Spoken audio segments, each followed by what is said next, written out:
Hey everybody, welcome to Leo's Chainsaw Parts and Repair. Looking at Jim's Poulan Pro 525. You probably recognize some of the body lines. It's essentially a Pioneer P52. I'm sure I'm going to screw this up, but there was a series of acquisitions.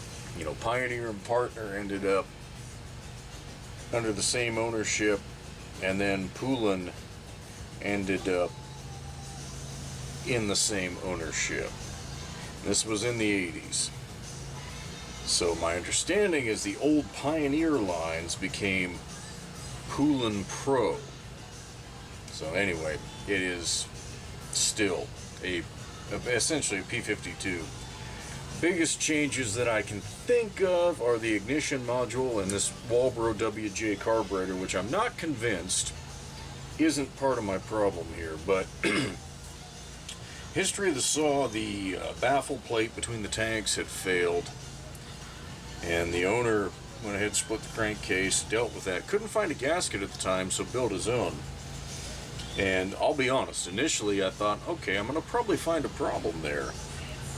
That's not the case. Jim did a phenomenal job on that gasket. This crankcase is tight. I had it down, pressure tested it. The only issues it has in the way of the, potentially an air leak, the intake manifold and reed assembly, these things are so famous for cracking. And there was a crack on this side, on the inside, running the whole length of the throat. So I sealed that up. I haven't run it since then. We're going to see what it does. Again, I'm not convinced that there isn't a couple of things going on here. But I'm going to get this. Damn it. Maybe I will. Try and get this tack lead on, because I want to see what it's doing. I did find some carburetor gasket issues that I've repaired. But I'm starting to wonder if this saw is governed. We'll see. I know, okay, let me rephrase that. I know the carb is governed. I'm wondering if there's a rev limiter on the coil. Let's fire it up and see how she runs.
So you see what I mean, folks? I am confused by this. I don't know. I don't have any idea why it is trying to idle too high. I mean, the idle speed screw's backed off as far as it will go. It's backed off all the way out here.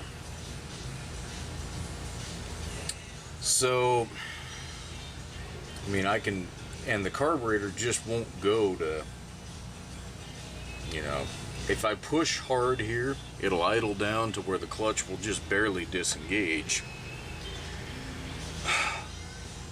But yeah, it feels like there's an air leak because it's idling that damn fast. I know there's a throttle problem because the rod just popped completely out of the trigger when I was messing with that, which I'm not extraordinarily enthused about. Access to this doesn't look great, so I'm gonna have to figure that out, but I can get it to just shy of 11,000 RPM, and that's where it starts cutting out. So I actually think there's an electronic governor on here, but I can't figure out why the hell she won't idle. I mean, I could richen it up.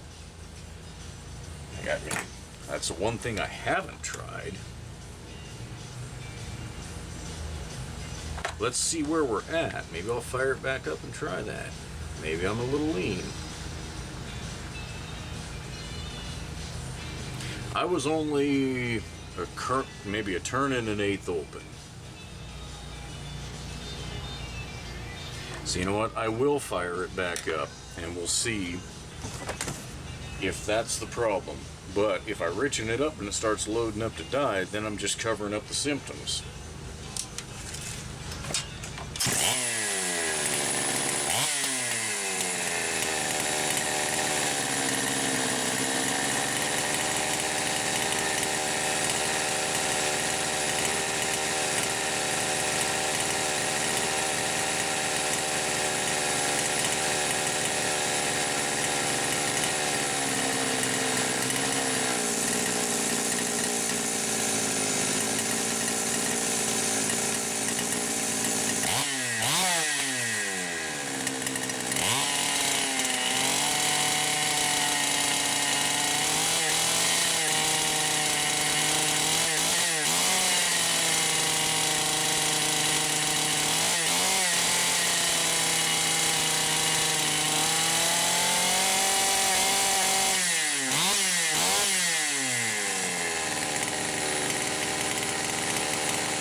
Alright, yeah.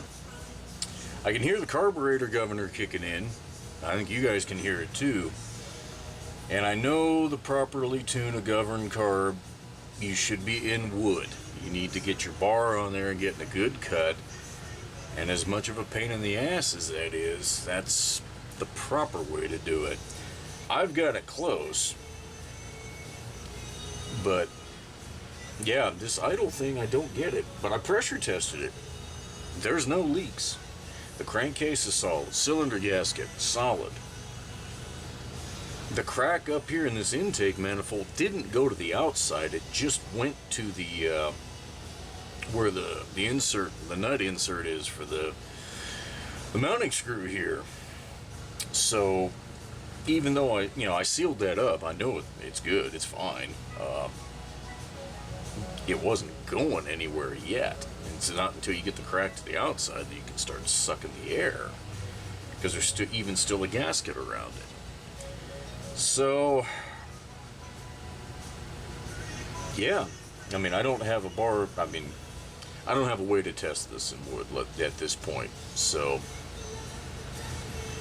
yeah, I guess this is one of those situations where we'll call for help.